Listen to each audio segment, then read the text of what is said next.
Mendengar nyaring tajam yang dikeluarkan Ratu Medusa dari dalam api surgawi, tubuh Xiao Yan bergidik dingin. Tatapannya melewati penutup daun bambu dan melihat gugusan api berwarna hijau di udara. Di dalamnya, ular ungu raksasa itu dengan liar mengobrak-abrik tubuh besarnya. Dengan tempat-tempat yang terlihat oleh mata Xiao Yan, dia bisa dengan jelas melihat bahwa sisik ular di tubuh ular ungu itu mulai dengan cepat menjadi terdistorsi tidak lama setelah mereka memasuki api surgawi. Akhirnya, mereka hangus hitam oleh api surgawi sebelum jatuh lemah dari tubuh ular ungu itu. Setelah sisik ular jatuh dari tubuhnya, darah segar berwarna merah cerah mulai keluar. Namun, segera setelah darah segar muncul, itu dibakar menjadi ketiadaan oleh suhu menakutkan, Heavenly Flame. Akhirnya, tubuh ular ungu memiliki garis-garis baru bekas luka berwarna darah yang menakutkan. Zi. Berdiri di pulau kecil. Xiao Yan bahkan bisa mendengar suara mencicit yang dipancarkan dari api surgawi. Karena darah segar dengan cepat hilang, tubuh besar ular ungu itu juga menyusut dengan kecepatan yang bisa dilihat dengan mata telanjang. Untuk seorang ratu yang angkuh dan kuat yang akan dibuat untuk mengeluarkan nyaring menusuk liar ini, sulit untuk membayangkan jenis rasa sakit yang hebat yang sedang dialami oleh Ratu Medusa saat ini. Di bawah pembakaran api surgawi, rasa sakit yang dia rasakan bukan hanya rasa sakit di permukaan tubuh. Bahkan jiwanya tidak akan bisa lepas dari pembakaran. Rasa sakit seperti itu adalah sesuatu yang sangat menakutkan. Berdiri di atas batu yang jauh, Xiao Yan menatap tajam ke arah gugusan api dengan wajah pucat. Lengking Ratu Medusa yang menusuk yang menyebabkan hati seseorang bergetar memberinya kejutan yang luar biasa. Dia harus mengakui bahwa wanita ini keras kepala bias dan gila. Pergerakan yang disebabkan oleh Ratu Medusa benar-benar terlalu besar dengan suara nyaring yang menusuk terdengar di lebih dari setengah kota. Seketika, orang-orang ular yang tak terhitung jumlahnya bergegas ke atap dan menyaksikan wilayah di mana cahaya ungu sangat kaya dengan ekspresi terkejut. Ada beberapa yang ingin bergegas tetapi terhalang oleh cahaya ungu yang ganas dan kuat. Mereka hanya bisa berdiri di luar dan dengan cemas menyaksikan ular ungu besar itu layu dengan intens di dalam nyala api berwarna hijau dari kejauhan. Di langit, sesosok cahaya dengan cepat menuju ke cahaya ungu ini. Sesaat kemudian, itu berhenti di luar cahaya ungu, menampakkan wajah serius Guhi. Apakah Ratu Medusa mulai berevolusi? Guhi menyaksikan nyala api berwarna hijau jauh bersinar terang dengan fokus besar saat dia berkata dengan lembut. Tanpa disadari, kedua telapak tangannya saling berpelukan sambil tertawa getir. Apakah kita tidak punya pilihan lain selain duduk di sini dan menunggu hasilnya? Guru, itu, apa yang kita lakukan sekarang? Memalingkan kepalanya dan melihat orang-orang di sekitarnya yang datang setelah diperingatkan, Xiao Yan mengerutkan kening. Dia kemudian menyaksikan kumpulan api berwarna hijau yang sepertinya telah mengubah udara sebelum mengajukan pertanyaan di dalam hatinya. Tunggu saja. Api inti teratai hijau, saat ini telah diprovokasi oleh Ratu Medusa dan menjadi lebih liar dan kejam. Apapun yang mendekati jarak tertentu darinya akan dibakar menjadi ketiadaan, kata Yao Lao tanpa daya. Mendengar ini, tatapan Xiao Yan menyapu api berwarna hijau.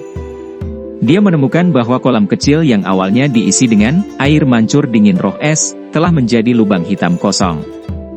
Sekilas, lubang kosong itu setidaknya memiliki kedalaman lebih dari 10 meter. Selain itu, pohon bambu di sekitar api surgawi, secara instan berubah menjadi abu. Saat angin bertiup kencang, hutan bambu besar berubah menjadi dataran datar. Kekuatan destruktif yang menakutkan, Xiao Yan menyeka keringat dari wajahnya.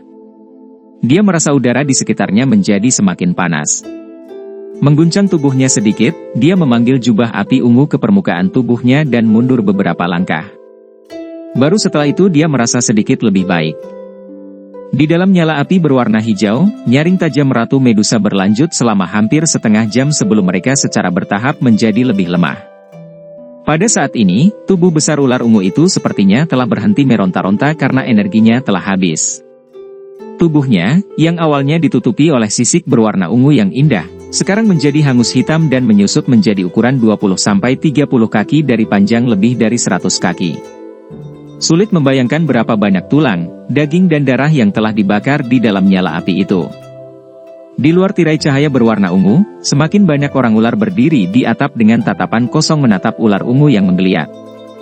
Jeritan teriakan ular ungu terdengar ke seluruh kota, menyebarkan suasana terpencil yang menutupi kota suci suku ular.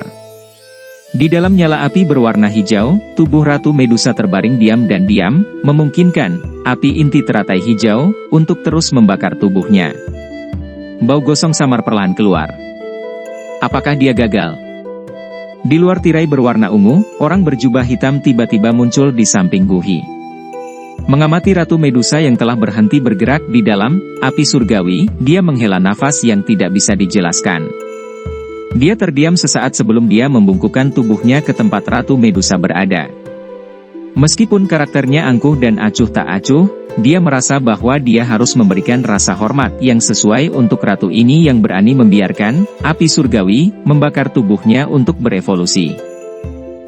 Mengamati api berwarna hijau, Guhi di sampingnya juga menghela nafas lembut. Ratu Medusa ini yang pernah membuat sakit kepala bagi yang kuat di dalam kekaisaran Jia-Ma telah jatuh dengan cara seperti itu. Itu seperti sebuah drama. Setelah petikan nyaring Ratu Medusa menghilang, seluruh kota secara bertahap jatuh ke dalam keheningan yang mematikan.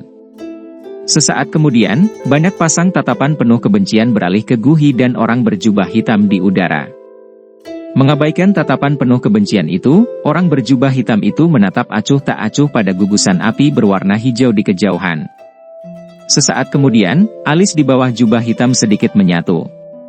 Mengangkat kepalanya, dia melihat langit yang tiba-tiba menjadi lebih gelap. Setelah terdiam beberapa saat, suaranya yang dingin menjadi sedikit lebih serius. Ada yang salah. Apa itu? Mendengar ini, ekspresi Guhi menegang dan dia buru-buru bertanya. Energi alam di sini tiba-tiba melonjak. Orang berjubah hitam itu melihat ke langit dan berkata dengan tenang. Melihat situasinya, Guhi juga buru-buru mengangkat kepalanya dan memperhatikan langit. Ekspresinya langsung berubah. Langit yang semula cerah dan cerah tiba-tiba menjadi lebih gelap. Sekelompok awan gelap yang asalnya tidak diketahui perlahan menutupi langit. Perubahan mendadak itu juga menyebabkan semua orang tercengang saat mereka menatap situasi di langit. Wajah mereka dipenuhi kebingungan. Bang! Raungan guntur tiba-tiba dipancarkan dari awan gelap. Kilatan kilat perak melintas dengan cepat ke seluruh langit, seperti banyak ular panjang berwarna perak. Apa yang terjadi? Merasakan energi liar yang terkandung di dalam awan gelap, Guhi menelan ludahnya dan bertanya dengan datar. Orang berjubah hitam itu menatap tajam ke awan gelap di langit. Dengan suara muram, dia berkata, saya pernah membaca sebuah buku kuno. Di dalamnya, tercatat bahwa ketika binatang ajaib legendaris dari zaman kuno lahir atau ketika kekuatan mereka ditingkatkan, mereka akan menyebabkan beberapa fenomena alam karena banyaknya energi yang tidak terkoordinasi dalam tubuh mereka. Namun, semua kelas monster sihir legendaris ini adalah eksistensi yang sangat kuat. Yang teratas di antara mereka bahkan bisa dibandingkan dengan Dou Zong atau Dou Sheng manusia. Di benua Douki saat ini, kelas monster sihir legendaris yang ada sangat jarang terlihat. Melihat situasinya, kemungkinan terbesar mungkin ini disebabkan oleh Ratu Medusa. Maksudmu, dia telah berhasil berevolusi? Mata Guhi menciut saat dia bertanya dengan suara kaget. Saya tidak yakin. Orang berjubah hitam itu menggelengkan kepalanya dan berkata dengan tenang. Apakah kita perlu mundur? Guhi mengatupkan alisnya dan bertanya dengan ragu-ragu yang terlihat dalam suaranya. Mari kita tunggu dulu. Bahkan jika dia berhasil berevolusi, dia akan kehilangan cukup banyak energi setelah dibakar di api surgawi untuk waktu yang lama. Dalam situasi seperti itu, menemukan tempat yang tenang untuk memulihkan diri akan menjadi pilihan paling bijak untuknya. Orang berjubah hitam itu menggelengkan kepalanya dan menyuarakan pendapatnya. Ini, baiklah. Kita lihat saja. Mendengar pendapat itu, Guhi ragu-ragu sejenak sebelum menganggukkan kepalanya. Dia akan menaikkannya ketika raungan keras terdengar dari awan di atas kepalanya. Dalam sekejap, langit menjadi cerah saat petir berwarna perak yang sangat besar ditembakkan dari awan, melewati tirai cahaya berwarna ungu dan menghantam kelompok api berwarna hijau. Petir muncul dan menghilang dengan cepat. Sebelum deru petir menghilang dari telinga semua orang, awan gelap di langit mulai menghilang dengan cepat. Sesaat kemudian, sinar matahari yang terik sekali lagi menutupi seluruh kota. Gempa susulan berangsur-angsur menghilang dari telinga semua orang. Banyak orang dengan tergesa-gesa mengarahkan pandangan mereka ke tirai cahaya berwarna ungu. Namun, setelah petir menyambar, kabut berwarna hijau samar mulai merembes dari pulau kecil, secara efektif menghalangi pandangan semua orang. Kabut berwarna hijau adalah sesuatu yang dilepaskan saat petir sebelumnya menghantam api surgawi. Itu dapat mengikis kekuatan spiritual seseorang. Apapun yang terjadi di dalam telah sepenuhnya diisolasi. Setelah menyapu persepsi spiritualnya di dalam tirai cahaya, Guhi menggelengkan kepalanya dan berkata dengan cemberut, "Tunggu sampai tersebar." Orang berjubah hitam itu berkata dengan tenang. Guhi mengangguk. Namun, Douki di tubuhnya secara bertahap mulai mengalir, bersiap untuk mundur kapan saja. Saat petir dari langit menerpa, Xiao Yan memilih bersembunyi di balik batu besar. Meskipun dia melakukan ini, dampak yang sangat besar dari petir tersebut masih mengguncang batu besar itu menjadi bubuk. Jika Yaolao tidak bertindak untuk melindunginya di saat-saat genting, Xiao Yan mungkin telah dipukul sampai mati oleh kekuatan ini di tempat. Apa petir yang menakutkan? Mendaki dari tanah, Xiao Yan menatap pulau kecil yang sudah kosong. Dia tidak bisa menahan diri untuk tidak menghirup udara dingin. Apa yang terjadi di dalam? Xiao Yan menepuk debu di tubuhnya dan menyaksikan kabut berwarna hijau pekat di sekelilingnya. Dia sedikit mengernyit dan perlahan berjalan menuju ke tengah. Saat dia secara bertahap berjalan menuju tengah pulau kecil, api berwarna hijau di udara sekali lagi muncul. Namun, nyala api berwarna hijau telah kembali ke ukuran telapak tangan aslinya. Itu melayang dengan tenang di udara, berulang kali mengubah bentuknya. Menurunkan pandangannya dari api surgawi, dia menemukan seekor ular besar hitam hangus tergeletak di tanah dengan tenang tanpa suara sedikit pun. Tubuhnya yang sedingin es tidak berbeda dengan ular mati. Apakah dia gagal? Mengamati ular besar yang sangat menyusut yang bagian luarnya telah dibakar sampai-sampai menjadi agak menakutkan, Xiao Yan menarik napas dengan lembut. Apakah Douhuang dari generasinya menghilang begitu saja dengan cara ini? Kita harus pergi dan mendapatkan api surgawi. Xiao Yan menggelengkan kepalanya dengan lembut, membuat jalan memutar di sekitar mayat ular besar itu dan tiba di bawah api surgawi.